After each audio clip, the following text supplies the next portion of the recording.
Hey everyone, it's Chris Ward. This is the CBT Nugget series for designing and implementing server infrastructure. And in today's Nugget, we're going to take a look at some more of the basics of the Virtual Machine Manager, as well as what you need to get this bad boy installed. There's an entire course on Virtual Machine Manager that you can take through Microsoft, and it's really great. In fact, we even have it here at CBT Nuggets. But for our intents purposes, at a 70-413 level, for what you need to know for your server infrastructure, we're going to take a look at service templates, talk a little bit about what they do. We'll briefly cover our profiles, our operating system profiles. You have hardware profiles, you have the capability profiles, and how VMM is what's actually thinking about these and running these in the background. And then finally we'll end up with a quick install of our Virtual Machine Manager just to kind of get things kicked off. When we talk about the Virtual Machine Manager, there's obviously the virtual side of things. Here's your virtual side. That's why I got my little cloud right here. And then you have your physical side, right? Your physical is going to deal with the actual physical hosts that can then contain multiple, and especially in the world of VMM, multiple virtual machines, or the little machines that you have out. Now, what you always remember is that we have these things called templates, because you obviously don't want to have to load up every single one of these servers by hand manually. I mean, that can become a real pain in the patootie. And so you can create these templates that are going to deal primarily with the hardware configuration. So this would be the hardware configuration as a standard template. Things like, how many drives are you going to have there? What's the memory going to be? How many processors are going to be included on that? And so that's a standard template. Now, a service template, on the other hand, makes it so we can say, all right, this one is going to be, for all intents and purposes, this is going to be a domain controller. So what's going to happen? We obviously, once I have, let's say I'm running 2012 R2, because that's what Microsoft wants you to run. You had your 2012 R2 domain controller, which means I need to add the appropriate roles, right? We need to then maybe perhaps run a script. That script would say, all right, run ADDS, or put that role in, make this a domain controller, go ahead and run that, and that will all happen behind the scenes. And so the nice thing is that this is all the extras, all the goodies that you add, and that was what we would call a service template. So obviously more than just your standard hardware and configurations that you have.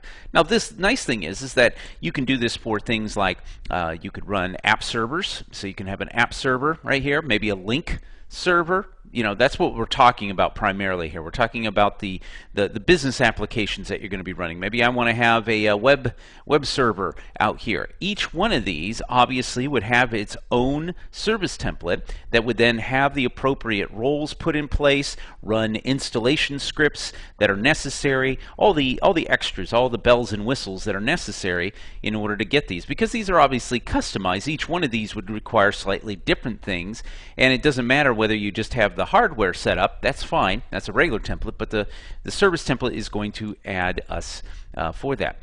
Now, that's all good for service templates. Now, what about these things called profiles? And by the way, we're going to demo this a little bit as well and kind of show you where this is all set up in VMM.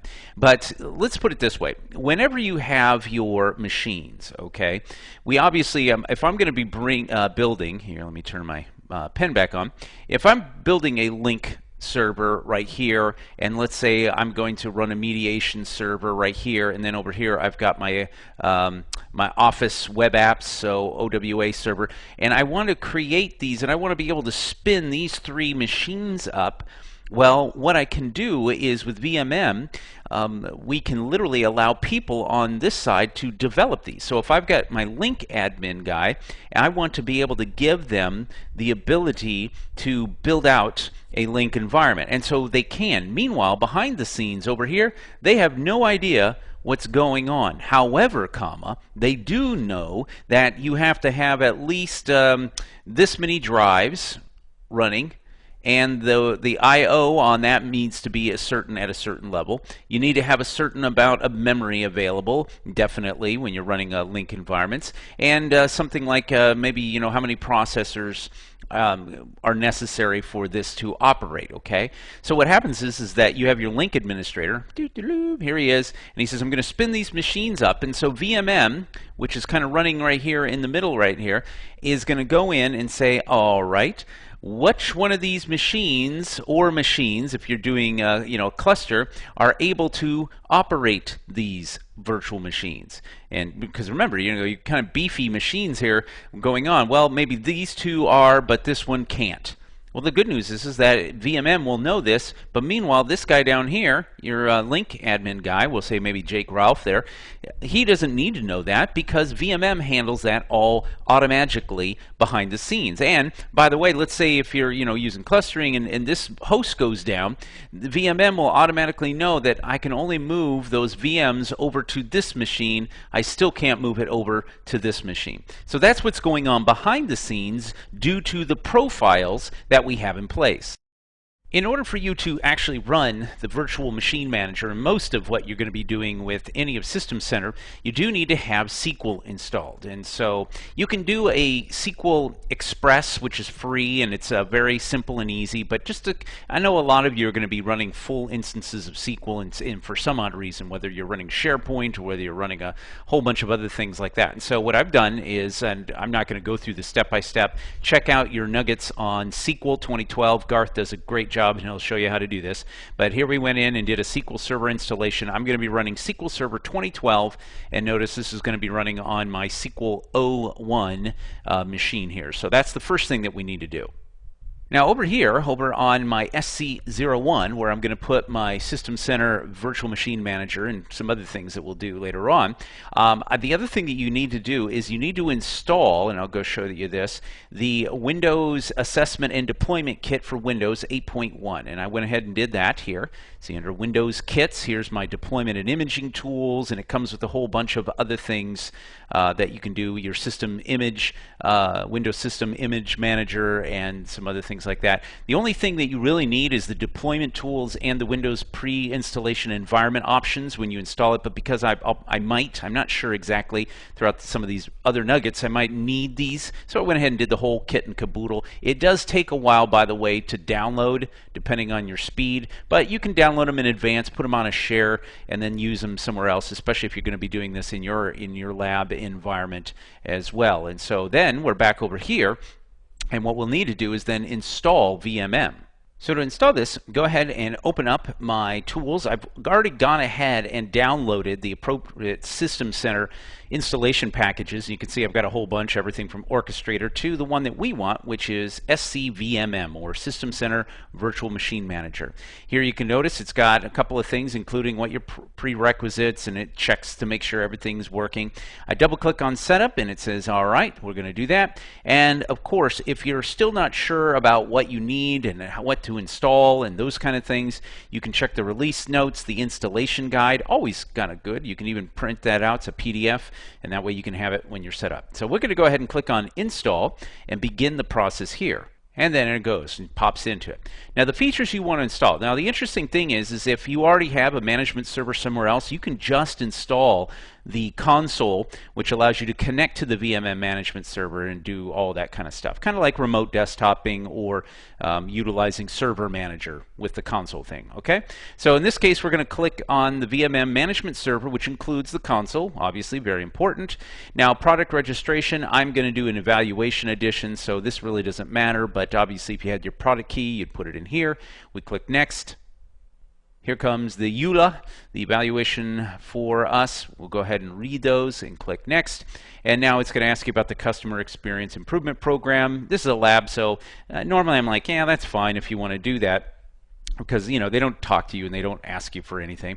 Now the other thing is the Microsoft Update. Again, I'm going to click No or Off just so it doesn't automatically start kicking out and trying to get updates and everything like that for the software. This is a relatively new package. It should be okay, but it's obviously recommended that you turn that one off as well. So we click Next. It goes on out and says, all right, everything looks pretty good. Now, the nice thing is that I already got this in place, my SQL 01. You don't put anything in the port, but I do want to put the instance name. Now, the instance name that I put together is SCVMM, and select an existing database or create a new database. We'll do a new database. You can change this name, by the way. Whatever naming convention you're thinking about, go ahead and do that. So we go ahead and we click on Next, and now it's going to ask us for our service account and distributed key management. Now behind the scenes I created an account for this, which is going to be my Nugget Lab account. So we'll go ahead and type that in.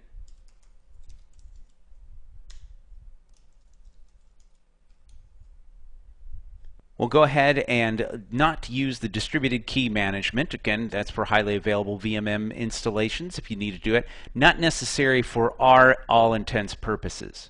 So now we'll go ahead and click on Next. And here we go. So now we got our port configuration for the management server. So select the ports for the various VMM. Guess what? Just leave them all the same. There's nothing special. Obviously, if there is a firewall issue or your network security has some issues, they will then tell you the ports that you would then need to change over to. In our case, we don't need to. We go ahead and click on Next. We can change the library path or accept the default location. We're going to go ahead and keep these the default locations. Sounds good because obviously I haven't even created an existing library share. We go ahead and we click Next. It's going to say, all right, here's everything that you're going to do, all the stuff that we're set. We go ahead and we click and install, and off it runs to the races. And so we'll pause and we'll see you on the other side.